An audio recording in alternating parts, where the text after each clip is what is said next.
O bombeiro civil pode atuar em N situações. Muitas vezes a sociedade, num geral, desconhece o bombeiro civil, porque nós temos dentro daquilo que nós chamamos de inconsciente coletivo, uma imagem muito bem definida quando nós falamos a palavra bombeiro. Tá? Quando nós falamos a palavra bombeiro para qualquer pessoa, para qualquer criança, a imagem que vem claramente é o caminhão vermelho na rua, é o profissional pendurado do lado de fora do caminhão e um caminhão indo em direção a um sinistro, em direção a uma ocorrência. Isso já está muito bem acimentado, muito bem construído, tá? No que nós chamamos de inconsciente coletivo da sociedade.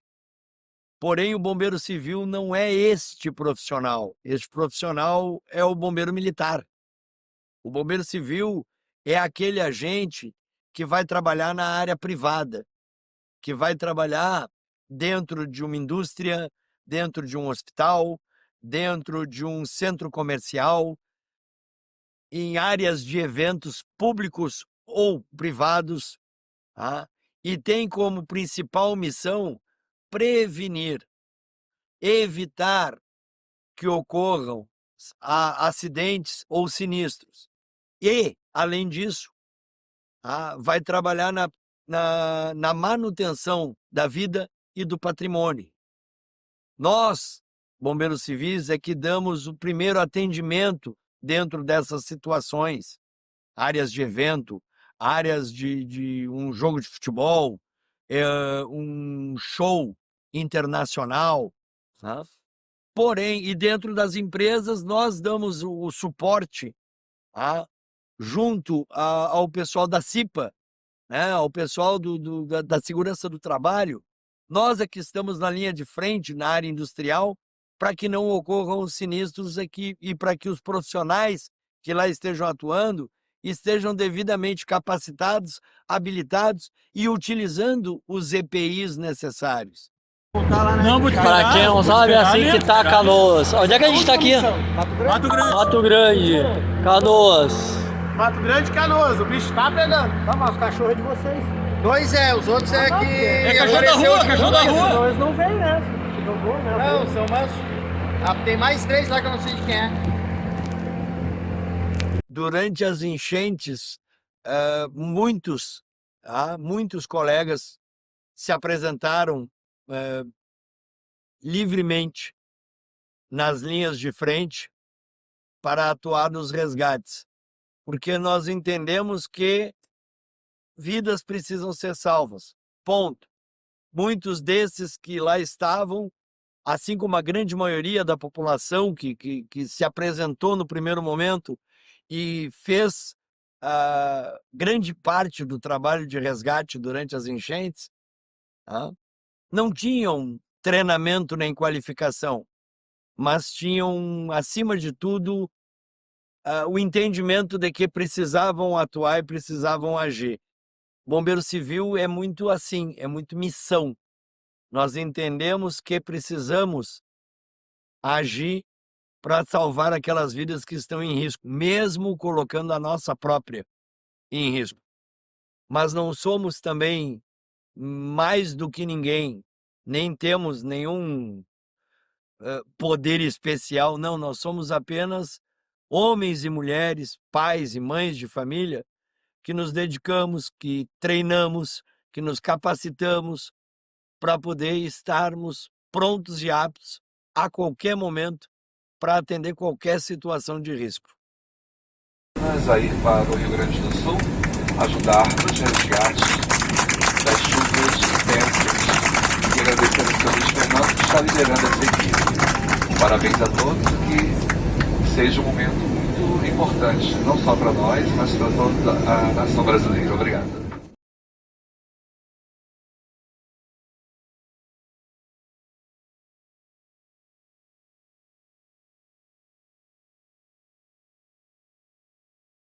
Eu decidi ser bombeiro civil porque eu cresci no meio disso, né? De salvar vidas também. Eu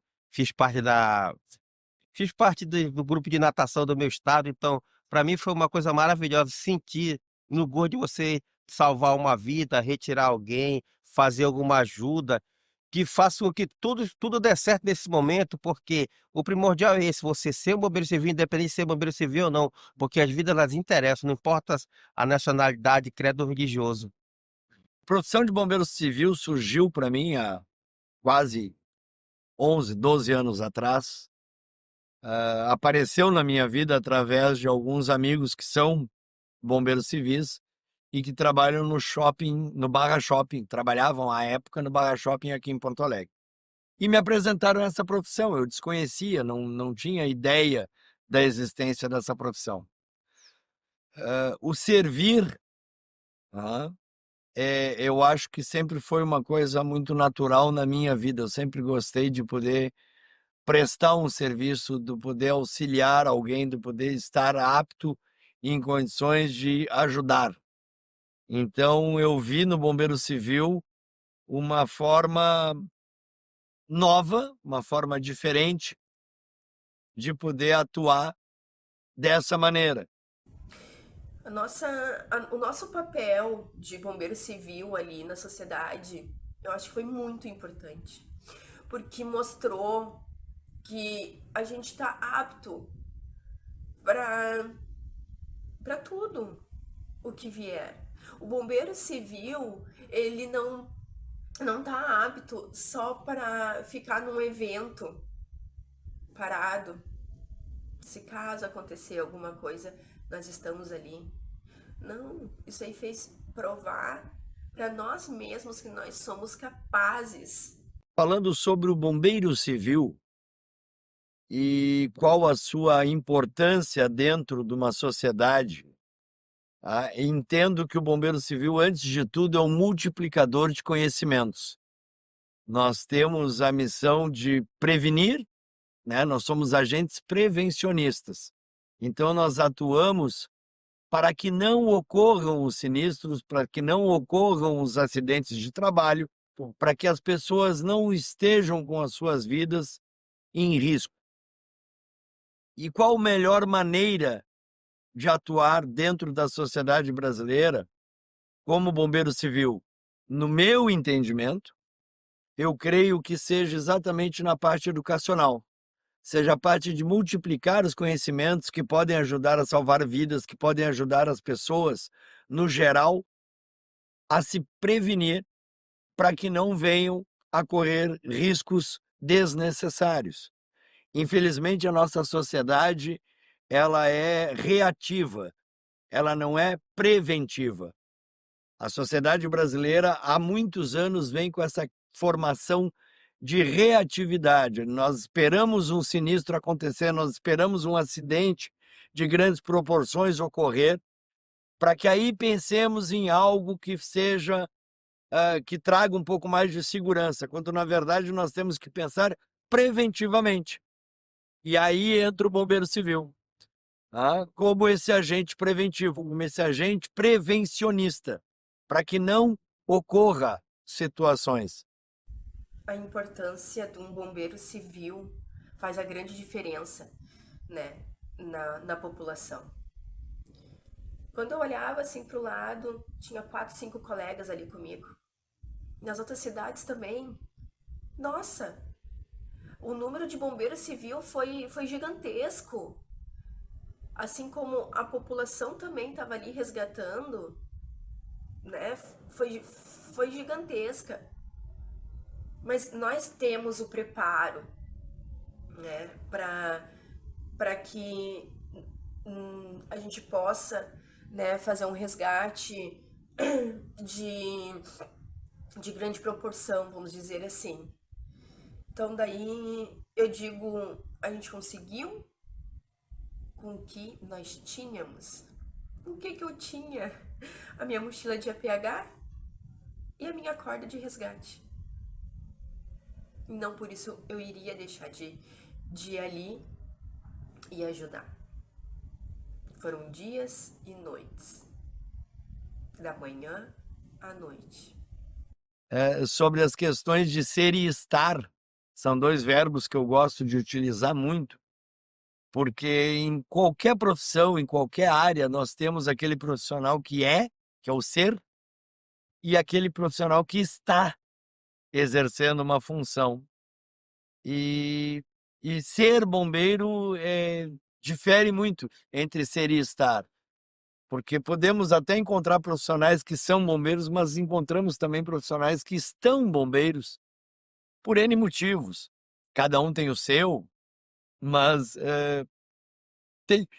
tem diferença, porque o servir e o bombeiro, tanto o civil quanto qualquer profissional da área bomberil, ele tem que estar preparado para servir ao próximo, para servir o resto da sociedade.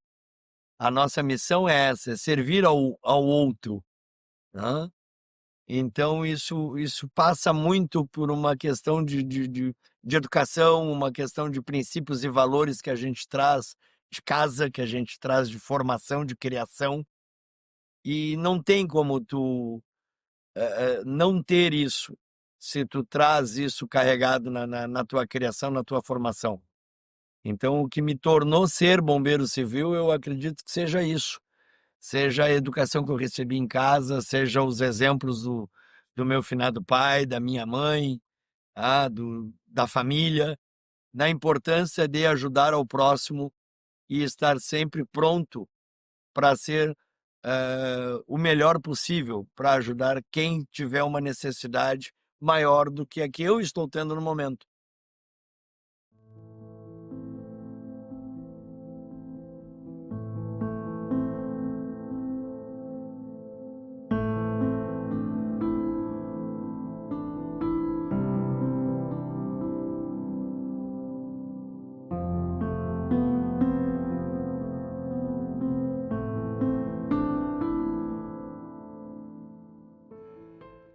Meu maior medo foi quando a gente chegou na situação, nós não sabíamos que tipo de doença, o que que a gente iria enfrentar. Exemplo, a primeira reunião que a gente teve lá já foi que poderíamos contrair por causa da água vários tipos de doença, como leptospirose e outras demais. Algumas mortais, outras nem tanto. Porém, durante essa situação ali, a gente foi se adaptando ao que tinha de remédios no local. Então, para começar, quem não tinha algumas vacinas em dia, tomou as vacinas. Então, exemplo, na hora de quebrar algumas portas para resgatar animais e pessoas, a gente poderia se ferir com ferro e pegar algumas doenças. Então, tétano, qualquer outro tipo de doença que a gente poderia pegar, a gente foi se prevenindo. Então, a gente teve que aprender a lidar com a situação que a gente não está preparado. Porque, como eu digo, o bombeiro civil é prevencionista. Ele trabalha antes da situação, não depois. Então, é a primeira vez de muitos nossos dentro da água naquela situação. Eu já era a terceira vez que eu estava entrando, então eu já sabia algumas coisas, alguns riscos. Então, exemplo, um dos riscos que a gente corria. Em Canoas, no início da operação, né, numa linguagem vulgar, digamos assim, dava pé ainda para caminhar na rua. Só que aquele detalhe, eu não conheço o terreno. Uma coisa é eu caminhar na orla do Guaíba agora, outra coisa é eu caminhar naquela época. Exemplo, se você chegar aqui na frente do gasômetro, irá ver que em frente ao restaurante aqui onde a gente está, aqui perto desse barco, existem algumas partes ali que, digamos assim, tem uma escadinha. Na situação da enchente, tu não via que tinha um murinho ali. Ou seja, eu poderia bater naquele murinho e cair dentro da água. Eu poderia passar em cima de um bueiro, um buraco, alguma coisa e vinha me machucar. Então, esse era um dos maiores medos que eu tinha, por não conhecer o terreno, não saber onde eu estava pisando e não saber que tipo de ferimentos que eu poderia vir a ter. O meu maior medo durante o processo da enchente, e de fato aconteceu, e hoje conversando com o bombeiro civil Nayan, era ficar com algum tipo de sequela, porque nós estávamos muito expostos, né, às intempéries do tempo, às dificuldades, à friagem e aos elementos químicos. Então, por exemplo, quando acabou o processo de ajuda à enchente, eu saí com umas feridas na pele E aí eu aqui deixo uma crítica ao poder municipal, legislativo, executivo, porque nós também não fomos assistidos, né? Então eu acredito que cada um procurou da sua maneira sanar os seus problemas. Mas eu fiquei com muitas feridas na pele, né? E tive que fazer um tratamento muito longo, também tive um problema pulmonar, e conversando com o Nayan, descobri que o Rafael também teve os mesmos sintomas, teve feridas na pele, também teve problema pulmonar, e acabou vindo a óbito depois com a descoberta de um furúnculo, e aí eu também fico preocupado. Então esse foi meu maior medo, né? Que em algum momento nós pudéssemos ser contaminados por patógenos, por elementos químicos, e assim por diante, que de fato aconteceu.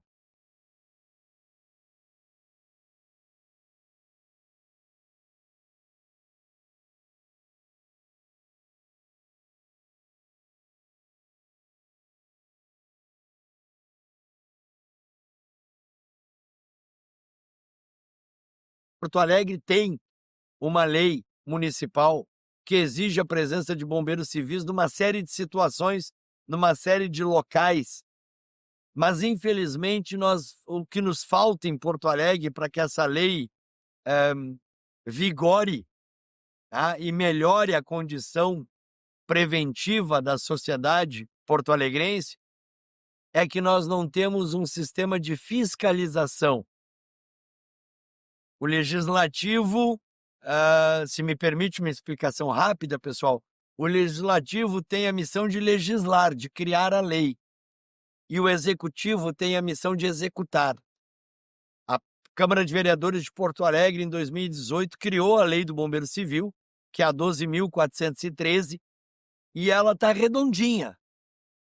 Só que é o que nós chamamos de letra morta hoje. Por que letra morta? Ela é vigente, mas cabe ao executivo definir quem vai fiscalizar a execução desta lei.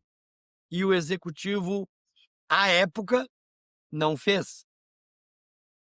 Após a mudança do executivo em Porto Alegre, nós tivemos 2 anos de pandemia. E aí também parou-se tudo. E logo em seguida tivemos a enchente do ano passado. Então foi uma série de situações que realmente impediu qualquer construção no sentido de trabalhar essa questão da fiscalização, que vem sendo trabalhado silenciosamente através de vários bombeiros civis, junto às representações do poder público municipal, para que se crie uma fiscalização efetiva na cidade, para que possa ser cobrado dentro da cidade de Porto Alegre a execução de fato da lei que já existe, para que os nossos filhos, as nossas filhas, os nossos netos, as nossas netas, para que o cidadão de Porto Alegre possa ter um dia a dia mais seguro e mais tranquilo. O profissional está aí, bem habilitado, devidamente capacitado, e só precisa de uma oportunidade de demonstrar para poder trazer um pouco mais de segurança para a sociedade como um todo. Bom, estamos aqui, vamos receber agora Nayan Meneghetti, que está atuando e ajudando agora diretamente com ele ao vivo. Seja bem-vindo, Nayan. Opa. Bem-vindo. Eu estou aqui em Canoas ainda, tentando fazer o resgate aqui. Perfeito. Nayan, fala para... Se tu consegue... É que eu tô com a câmera na frente, eu não tô conseguindo fechar de trás, tá? Peraí. Tá. Nós vamos Mas falar tranquilo. aqui com Nayan. Agora sim, agora estamos vendo. Nayan, conta um pouquinho pra gente o que tu tá enfrentando aí, que o Nayan também é bombeiro, repórter, trabalha e atua trazendo informação. Conta pra gente o que tu tá vivenciando aí, Nayan. A gente tá aqui já fechando 48 horas dentro da água, fazendo os resgates aqui em Canoas. Com água até o pescoço o tempo todo. Gente, tu consegue mostrar alguma imagem da onde tu estás aí, o nível da água? Gente do céu. Nayan, tu tá com o corpo inteiro submerso na água. Tô desde as 8 horas da manhã com água até o pescoço. Nesse momento a gente estava deslocando para Porto Alegre, Tá. quando a gente encontrou uma família aqui pedindo resgate de uma outra pessoa. Aí eu desloquei aqui do carro para ajudar a resgate. Então agora vocês estão no momento, no ato aí, resgatando uma família em Canoas, correto? Isso. Exato, no bairro Rio Branco. No bairro Rio Branco, vocês estão aí com a equipe de salvamento fazendo Não, a nossa equipe ficou lá na base, eu desci para ajudar. Então, tu está sozinho agora aí no momento? Isso, eu tô com a família da pessoa. Tá. E vocês estão se deslocando aí, se ajudando, porque com essa quantidade, volume de água, não tem como enxergar onde está andando, né? Não tem como enxergar buraco nem nada aqui onde eu tô. Então é Não consigo nem ver altamente nada. risco. Meu Deus do céu. E, Nayan, essa situação que tu está vivendo, que tu está presenciando, isso é algo jamais visto. A princípio é uma das coisas mais difíceis que eu já vi, mas eu já tive ano passado em Eldorado, já tive em outros lugares fazendo resgate. Então, para mim, não é inédito ficar com água até o pescoço. Já é a quarta vez que eu tô em enchente assim, fazendo resgate. Então, tu já conhece, tem treinamento, participa Isso. atuante, né, no Corpo de Bombeiros. Isso. Eu tô nos bombeiros civis há 4 anos já. E, Nayan, agora você está aí presenciando, né, salvando essa família. São quantas pessoas que você vai dar apoio agora? A princípio é 2. 2 pessoas que estão dentro de casa. Isso. Aí.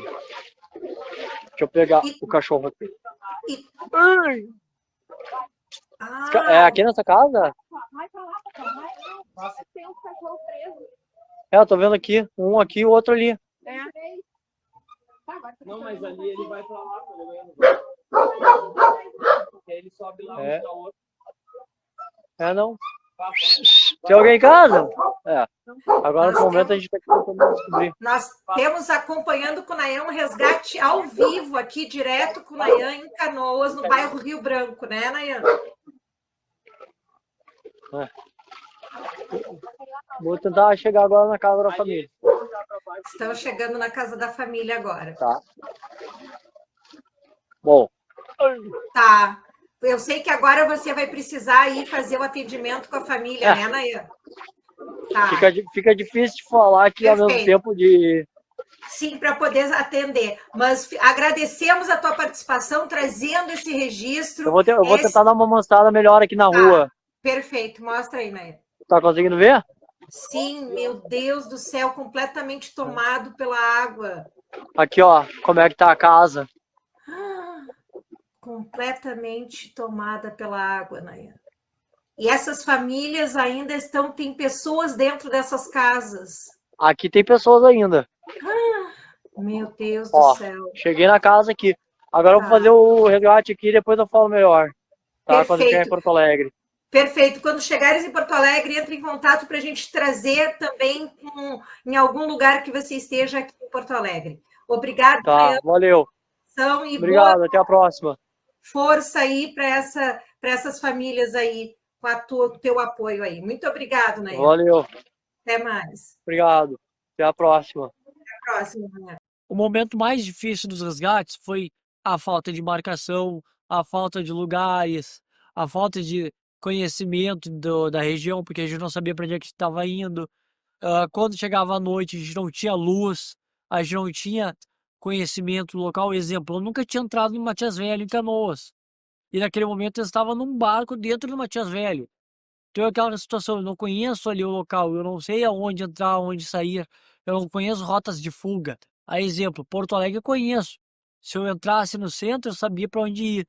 Lá eu não sabia para onde ir. Então, se eu ficasse sem sinal de internet, se eu ficasse sem GPS, eu não saberia como me movimentar lá dentro. Se eu ficasse sem gasolina, eu não saberia como pedir socorro. Então, eu dependia de sinal de internet, sinal de rádio, sinal de GPS. conhecimento de algumas pessoas que eu estava salvando para saber como sair de lá, para não ficar perdido no meio do mapa. Então, é isso que eu quero dizer. A gente tinha que ter alguns conhecimentos que a gente não tinha até então. Então a gente tem que também aprender a pensar fora da caixinha, por assim dizer. E o bombeiro é conhecido por isso. O bombeiro civil é muito conhecido por isso, por ser meio MacGyver. Porque a gente tem que sim improvisar da melhor maneira. E uma frase que eu aprendi já lá atrás na formação de bombeiro é que a gente tem que fazer o nosso melhor com o que o momento nos oferece. Enquanto nós melhorarmos o momento, o máximo que nós pudermos dar já vai ser o suficiente.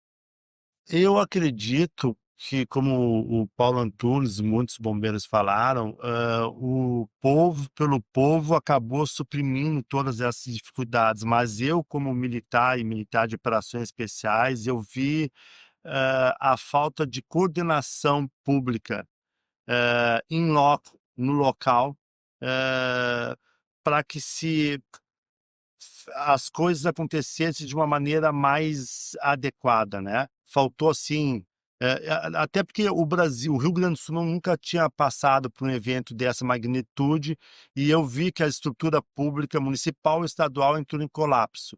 E esse colapso da estrutura pública municipal e estadual, ela acabou afetando o socorro, a dificuldade de tomada de decisões, né?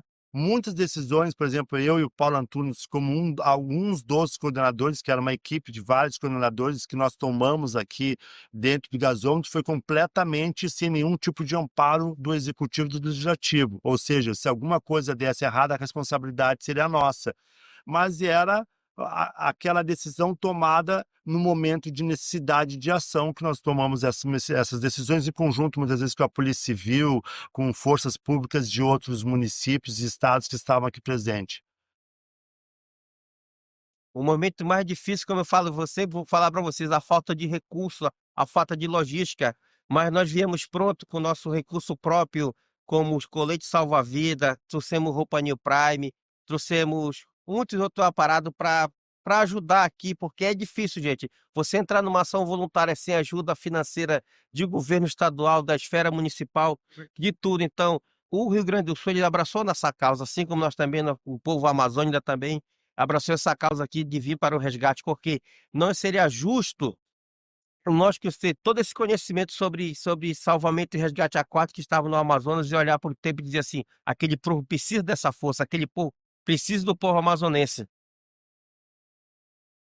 Agradeço a todos os colegas e os bombeiros civis que dedicaram sua vida para estar lá salvando pessoas, resgatando animais, tá? Deixaram suas residências, suas famílias para estar lá 24 horas dando suporte. A gente estava em todo o nosso conhecimento, tá? A gente conseguiu usar lá, né? Para que não acontecesse mais tragédia.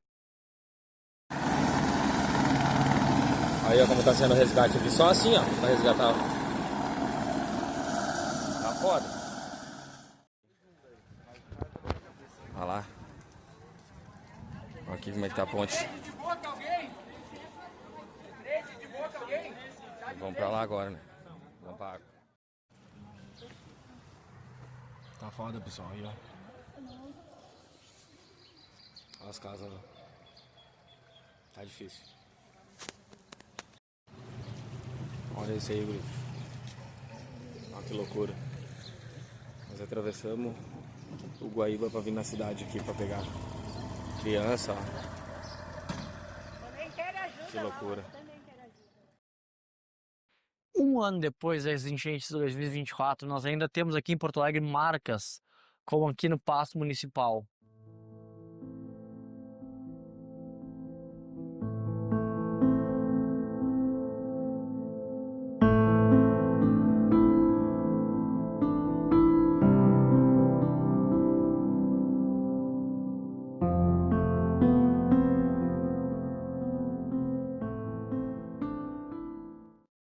Durante as ações do ano de 2024, quando a gente teve que entrar na água em Canoas, A gente entrou só com a roupa do corpo e alguns poucos equipamentos que foram se perdendo no meio do caminho. Durante a nossa temporada em Canoas, através da Joyce, que é minha esposa, a gente começou a pedir apoio e patrocínio para algumas empresas. Daí nasceu a ideia da gente fazer esse documentário.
Os resgates que nos marcaram foram crianças, né? Porque, na verdade, as crianças ela não tem uma defesa, só quem tem defesa é o adulto pode pedir o recurso. E no caso das crianças é uma coisa, se falar aqui, é muito esplendorosa, porque a gente sente o impacto da criança pedindo socorro por água. E isso, para mim, para minha equipe, foi uma coisa muito, muito impactante. Nós tivemos no município chamado Rocassade, nós tivemos no município chamado Encantado, Nova Brusque, no qual Mussum, no qual estava situação mesmo, situação de guerra. Então, esse aqui foi a situação de um resgate para fazer de uma família que estava desabrigada, para trazermos para colocar no nosso veículo e fazer a retirada dessas crianças e essa família. Uma mãe me procurou aqui durante os resgates, aqui no gasômetro, eu recebi um apelido. E ela chegou aqui no gasômetro perguntando exatamente por esse apelido, que ela queria saber quem era o tal Sargento Pincel. E aí levaram ela para falar comigo, não me recordo quem que a encaminhou para falar comigo, mas ela chegou aqui me chamando, me procurando especificamente, como referência para resolver o problema dela. Qual era o problema dela? Filho, menor de idade, autista, estava com a avó em Eldorado do Sul e no início das enchentes eles tinham ido a Eldorado para fazer um atendimento médico. E a enchente pegou esse menino lá em Eldorado, na casa da avó. E esse menino ficou isolado por conta da enchente. Só que ele entrou em crise. E quem tem um filho especial, quem conhece um pouquinho mais dessa área, né, sabe que a criança especial, que a criança ela é diferenciada e o vínculo de confiança é extremamente delicado e raro. E essa criança em crise com a avó em Eldorado, ela só entraria em algum bote para ser resgatado se a mãe estivesse presente. E a mãe estava aqui em Porto Alegre. E ela chegou aqui chorando, desesperada, porque queria ir buscar o seu filho. E eu fui atrás para tentar conseguir uma embarcação.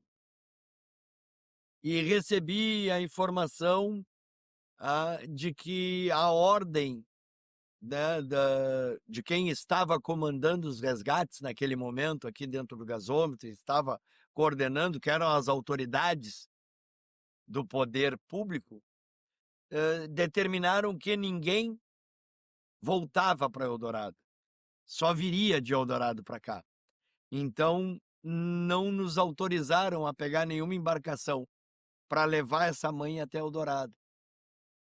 Eu agradeci, fui atrás de uma embarcação paisana, dos voluntários, dos civis, só que todas estavam ativamente trabalhando nos resgates, vindo sempre carregadas e estava uma loucura.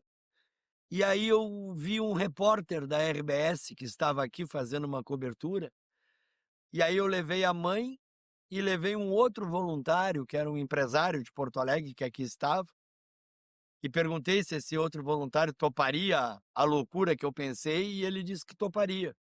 E aí levei até o repórter e conversei com esse repórter em off, e ele entrou na mídia, na RBS, fazendo uma solicitação. E esse menino foi resgatado com um helicóptero privado. Um outro empresário gaúcho cedeu o seu helicóptero para ir buscar esse menino, e ele foi trazido de Eldorado de helicóptero.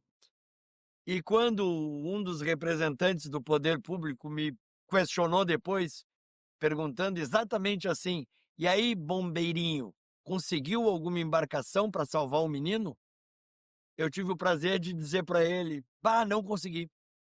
Mas lhe agradeço, porque graças a não ter conseguido a embarcação para essa mãe, o helicóptero que passou aqui em cima de nós 20 minutos atrás era a mãe e o menino voltando de Eldorado, porque nós conseguimos um helicóptero para ir buscar esse menino.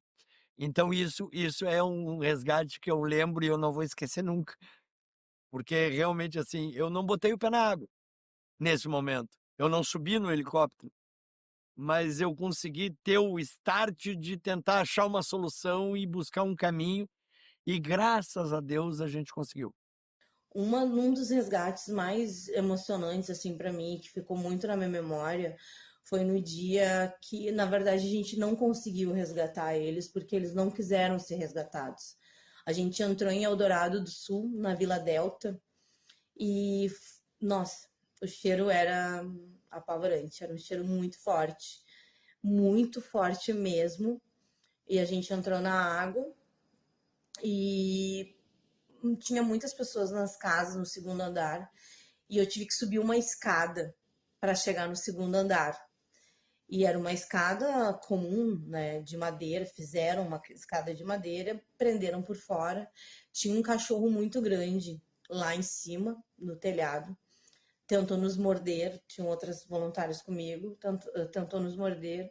Daí a gente pediu pro morador sair pela janela, segurar o cachorro, ele segurou.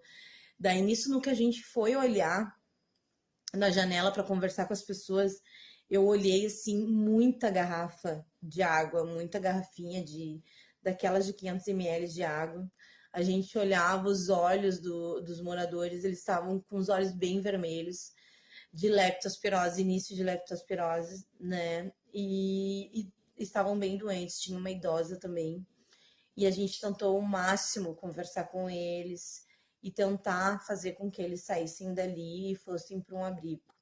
Eu me prontifiquei a sair com eles dali, ir até o gasômetro, passar pela triagem, passar por todos os processos e ir com eles até onde eles fossem ficar. De modo algum a gente conseguiu. Eu falei: por que vocês estão juntando essas garrafas? Vamos pegar um saco, vamos tirar daqui. Não, a gente está pegando um restinho de água que vem da torneira. E que eram água suja, né? Então, eu pedi, por favor, que eles não fizessem isso. E eu sei que eles deram 3 animaizinhos deles, que eram deles.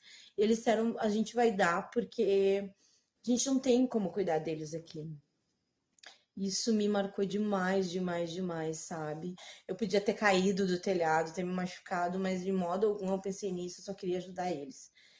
E também teve um dia muito forte para nós, que foi dos voluntários ali no gasômetro, que teve uma chuva muito forte. E as lonas começaram a voar, e nós, voluntários, e mais os resgatados, segurando as lonas. Aquele dia foi, assim, ó, bem complicado pra gente.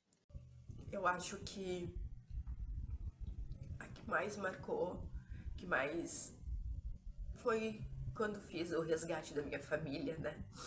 Porque nós não iríamos imaginar que aquilo tudo estava acontecendo.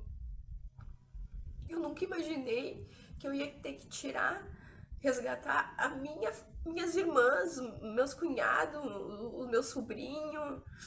Nunca. E quando o meu sobrinho, de 6 anos, olhou para a mãe dele e disse assim: mãe, a gente perdeu tudo, a gente não tem mais nada. Aquilo dali foi o que eu fiz agora, engolir a seco. Todos os resgates foram importantes. Todos marcaram de alguma forma. O que mais doía era ter que escolher quem tu realmente ia levar primeiro no barco, para depois voltar lá e resgatar o pessoal novamente. No meu caso, lá em Canoas, nós estávamos num bote onde a gente tinha espaço para apenas 2 pessoas. Em determinado momento, a gente chegou numa casa onde tinha uma família com 3 pessoas, sendo um casal e uma criança. Nesse momento, eu relatei para o casal que a gente tinha espaço para apenas 2 pessoas e que ou o marido ou a mulher iriam ter que esperar a gente voltar. A mãe me falou que, como o filho era autista, não poderia separar os dois, porque ele poderia entrar em crise. Nesse momento, eu me voluntariei para ir para a casa dos vizinhos deles, ajudar a colocar os coletes e preparar para quando o barco retornasse, a gente entrasse no barco. Daí, então, a família inteira entrou no barco e foi ser resgatada. Eu fiquei na casa do lado, ajudando os vizinhos deles a colocar os coletes. Quando o barco retornou, a gente foi para uma área segura. Tem um relato de um resgate de uma senhora que passou 8 dias praticamente em cima do teto de uma residência. Os barcos que saíam daqui, eles conseguiram trazer os filhos, os netos dela, porque ela fez questão de primeiro viessem as crianças, depois que viesse a nora. O pessoal relatou assim que houve até uma discussão muito ríspida, porque ela, por ser mais velha, eles queriam tirar primeiro ela disse que não, por ela ser mais velha, ela teria que ser a última a ser resgatada. Só que quem trabalhou aqui dentro do gasômetro sabe que de vez em quando o fluxo de água aumentava de uma forma tão considerável que as lanchas não conseguiam passar, não conseguiam atravessar. E aí, neste meio tempo, foi então que se criou um lapso, ficou interrupto esse resgate, e quando o pessoal chegou no local, ela estava muito fraca, quase falecida, e praticamente veio a desfalecer, então, aqui no gasômetro, foi muito fraco para o hospital. E é uma coisa que eu muitas vezes me pego pensando se essa senhora sobreviveu ou não. Eu sei que o estado crítico dela foi muito grande, tanto que a lancha vinha vindo, já vinha outra lancha na frente pedindo socorro médico, o socorro foi de jet ski, então já vieram na lancha fazendo massagem cardíaca e já colocaram ela na SAMU para fazer deslocamento para o hospital, e eu nunca soube o final dessa história. Durante a enchente, tivemos bastantes momentos difíceis, mas um que me marcou muito foi uma hora que vinha vindo 2 senhoras com uma caixa d'água, tentando tirar da água, passando trabalho. Daí eu fui ajudar elas e tinham 5 cachorros dentro. Então a gente tirou aqueles cachorros de dentro da água, empurrando a caixa, conseguimos tirar. E quando eu ia sair para ajudar outras pessoas, outros animais, ela me chamou e pediu para eu voltar na casa dela lá, que ela tinha mais alguns cachorros para resgatar, que tinham ficado. Aí ela disse que eram 5 ou 6. Então eu chamei o amigo que estava comigo, o Marcelo, e falei: Marcelo, tu coloca esses no teu carro que eu vou buscar mais uns 5 ou 6 cachorros lá. Quando eu vou, vai dar o tempo de tu levar no abrigo, quando tu voltar, a gente leva esses que sobraram, né? E aí ele: não, tá, é isso aí então, são 5 ou 6, senhora. Daí ela disse: são 8 ou 9. Deu, tá, como assim, senhora? A senhora disse pra mim que eram 5 ou 6, agora são 8 ou 9. São quantos afinal? Daí ela se agarrou em mim, começou a chorar e disse que eram 34 cachorros. A senhora cuidava de 34 cachorros e não queria perder nenhum, né? Então, a gente tentou, nesse meio tempo que ele foi levar esses 5, eu voltei pra buscar o restante, e ele ficou tentando alguém pra ajudar, que eram muitos cachorros. Daí a gente foi, voltamos lá, pegamos mais uns 5 ou 6 cachorros, não me recordo. Só que na volta começaram a ficar nervosos, agitados, querendo pular pra fora da caixa d'água. Nessa primeira leva a gente conseguiu levar tranquilo, porque a água estava um pouco acima da cintura só. Aí depois voltamos de novo lá e água subindo, né? Aí pegamos mais alguns cachorros, só que tinha aquele negócio de que um não podia misturar com o outro, tinha que ir sozinho, ou Um era maior, era mais brabo, como o pastor, e aí estava no outro andar da casa, amarrado. Então era bastante complicado o acesso e para pegar eles. E levamos mais esses 5 ou 6 e durante o trajeto de volta começaram a querer sair. Uns saíram da caixa d'água. Aí eu tive que ir nadando para buscar e não sei como ter a força, né, de levantar eles de volta e botar para dentro da caixa. Isso, a água subindo. A terceira vez que a gente voltou já, a gente estava na calçada, só que depois uma hora a calçada acabava, tinha que ir para o meio da rua, onde era mais fundo, né? E a água no pescoço aqui, assim, nós empurrando a caixa d'água em cima, e o cachorro querendo sair, nós equilibrando. Numa dessas, um cachorro saía, nós tínhamos que nadar até o cachorro e tocar de volta para dentro da caixa. E durante esse trajeto, os cachorros da rua apareciam ou ilhados, parados, ou nadando, sem rumo, e uma hora iam cansar.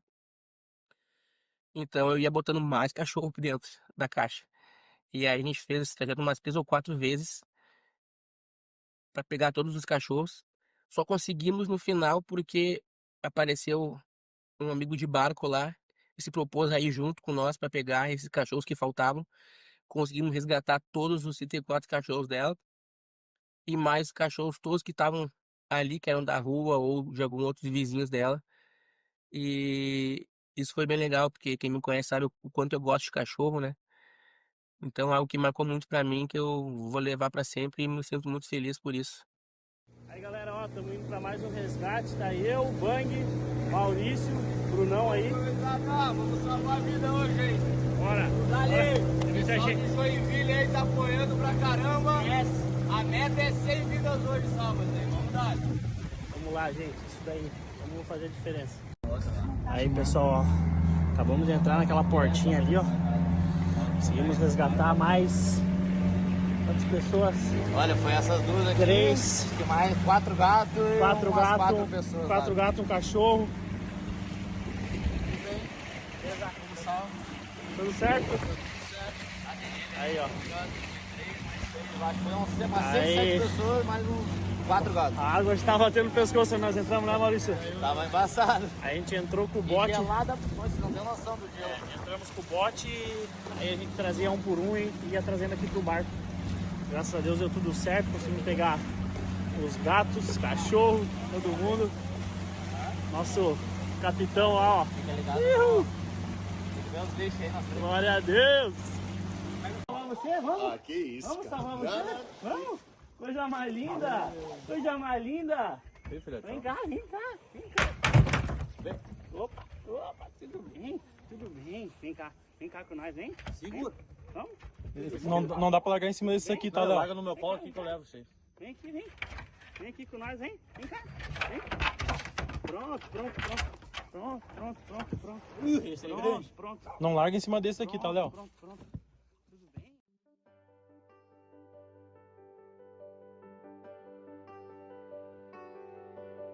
Ó, gente, essa daqui foi a primeira a querer ser resgatada, ó. Essa é uma bichinha safada. Tem muita aí, ó. Ela toda aí reunida. Os heróis da Patrulha Canina.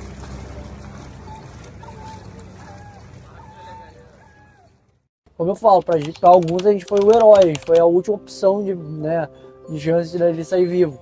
Para outros, a gente infelizmente chegou tarde demais, mas eu vou sair daqui com pelo menos sabendo que algumas pessoas eu salvei e dei a chance de recomeçar a vida. Talvez se demorasse 1 hora a mais a pessoa não estaria viva. Quando tu chega na base, tem momentos que não tem como... Eu desabei várias vezes lá. Aqui eu me mantinha o mais firme possível, mas quando chegava num local fechado ali, a gente podia desabar. Um dos momentos mais emocionantes, eu divido em antes e depois. Exemplo, em Canoas teve um resgate que a gente foi chamado para fazer, que era numa igreja que contava com cerca de 600 pessoas para serem resgatadas. Ao chegar na situação, foi muito estranho, porque eram crianças, idosos, mulheres, cadeirantes, animais, tinham todo tipo de dificuldades que a gente com poucos barcos tinha para retirar as pessoas lá de dentro.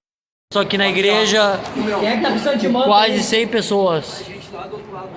Tem mais de 100 pessoas aqui. Calma! Cara, Levanta e ajuda eu! Igreja Imaculada. Igreja Imaculada. Agora! Segura! Vai, viu? Levanta aí, me levanta aí! Foi!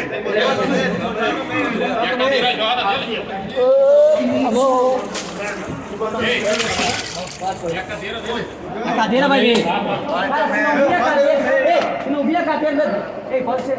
Meu, não tem mais isso. Mas a gente precisa de maior número de pessoas aqui, ó. Vamos dar preferência Na pras igreja. crianças. Tá lotado de gente aqui na igreja, cara. Não tem como pedir apoio. Cadê o Adriano? Ficamos o dia inteiro naquela ação para retirar o pessoal lá de dentro. Meses depois, eu e minha esposa retornamos ao local, onde eu tive a grata surpresa de uma das pessoas que eu retirei lá de dentro me reconhecer e vir pedir um abraço, dizendo que eu resgatei a família dela.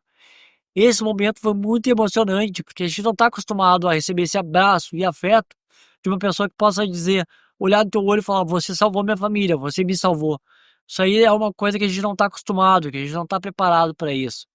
Mas esse momento é um momento que eu nunca vou esquecer, porque eu fiquei sabendo ali que para uma família, eu ainda sou lembrado como a pessoa que salvou ela.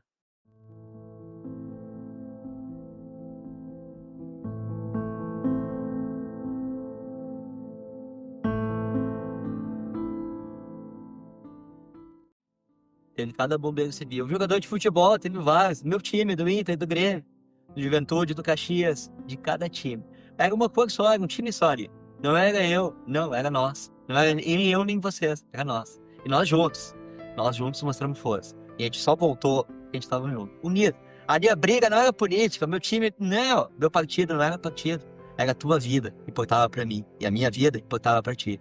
E era nós juntos, um pelo outro.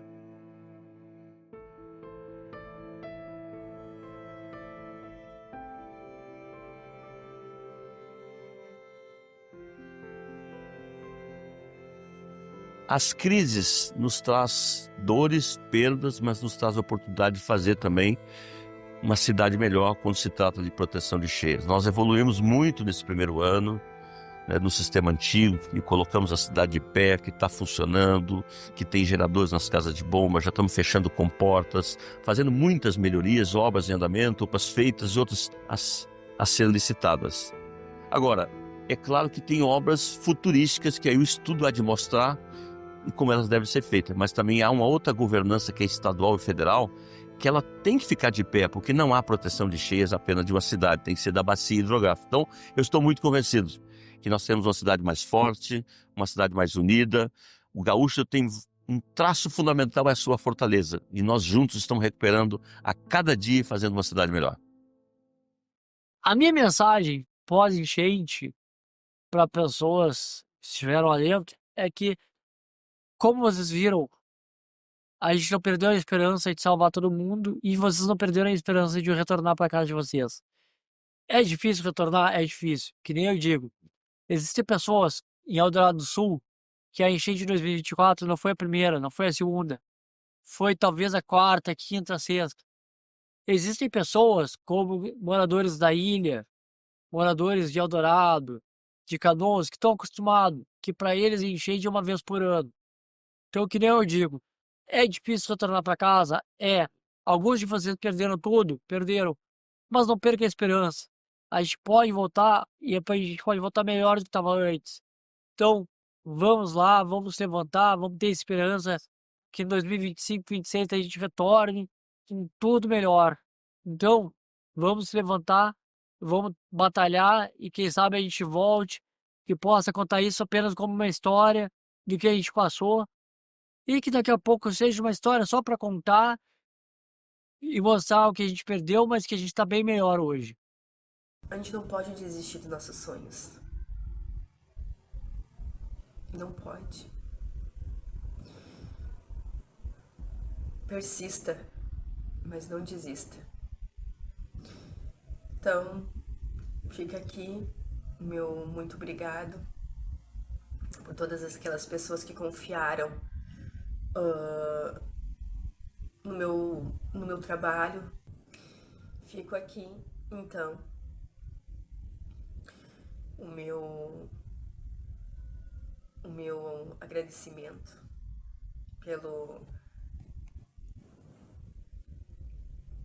por tudo que Deus me deu, por tudo que Deus me permitiu a fazer nesses dias de resgate, porque eu sei que eu não estava sozinha. Ele estava ali o tempo todo comigo.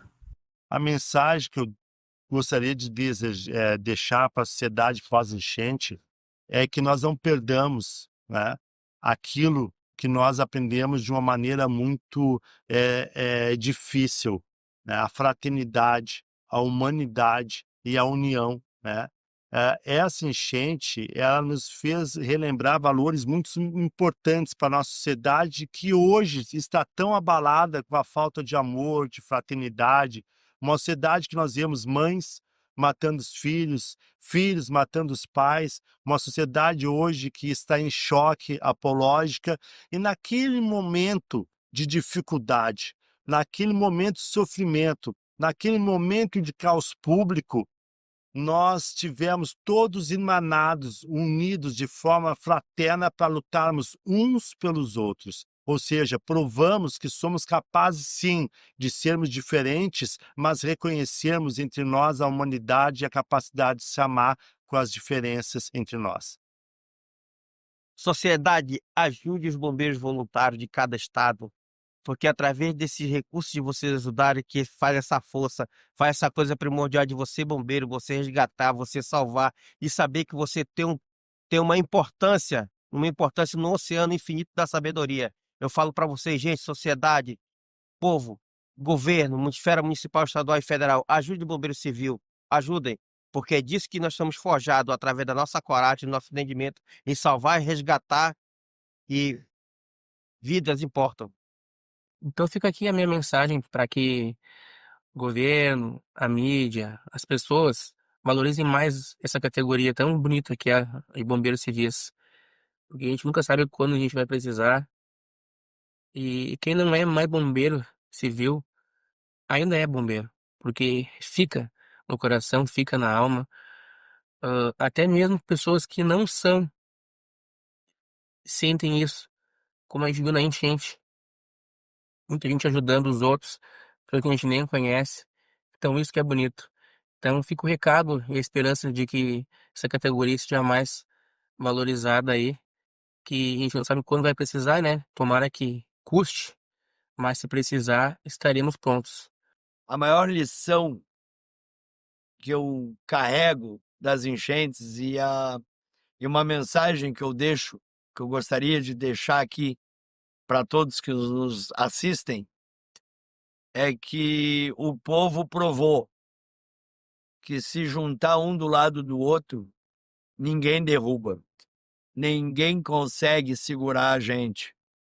O povo mostrou que é capaz, sim, e que não precisa desse ou daquele governo para que a coisa aconteça. Isso é muito da natureza do gaúcho, isso é fato. Historicamente, nós somos um povo muito forte e que não desiste da luta nunca. E creio que a enchente mostrou isso para o mundo todo. Agradeço demais a ajuda de cada pessoa de todo o Brasil que veio para cá nos ajudar e que eu considero irmãos gaúchos. Podem até ter outro sotaque, podem ter outros costumes, terem outras culturas, mas mostraram que tem fibra e que seguram o rojão juntinho na linha de frente. O povo gaúcho, meu finado pai dizia isso, o gaúcho cai do cavalo, mas cai de pé. E acho que essa foi a maior lição que a enchente deixou para todos nós. A gente até cai, mas a gente cai de pé e levanta e vai para frente. E quando a água enfim começou a baixar, o que restou foi mais do que lama. Foi a força de um povo que se recusa a cair. As lágrimas que correram com a enchente agora regam esperança. O sol voltou a brilhar tímido, iluminando ruínas e um recomeço, sobre um Rio Grande do Sul machucado, mas não vencido. E entre perdas e saudades, surgiram heróis voluntários, que ergueram mãos, pontes e vidas. E aqui, quando a enchente passa, a solidariedade transborda, e a vida, com todas as suas cores, volta a florescer.